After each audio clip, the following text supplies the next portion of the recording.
Sizda kuchli switch va server bo'lishi mumkin, ammo noto'g'ri SFP modul tarmoqni cheklaydi. Masalan, 1 gigabitli modul 10 gigabitli portga ulangan bo'lsa, natijada tarmoq sekin ishlaydi. Video konferensiya uzilyaptimi? CRM sekin ishlayaptimi?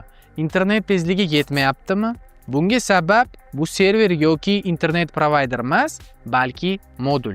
SFP bu kichik modul, lekin tarmoqning yuragi hisoblanadi. U signalni uzatadi, tezlik va barqarorlikni belgilaydi, hatto uzoq masofaga ma'lumot yetkazadi. Noto'g'ri modul tarmoqni sekinlashtiradi, hatto kuchli uskunada ham. Yechim bu PixiTech modullari. SFP, SFP+, SFP28, QSFP 28 va QSFP+ modullari dunyoning yetuk brendlari bilan mos tushib ishlaydi. Tarmoq tezligi va barqarorligi SFP moduldan boshlanadi. PixiTech biznesingiz uchun ishonchli tanlov. Hoziroq ariza qoldiring va modullar haqida to'liq ma'lumot oling.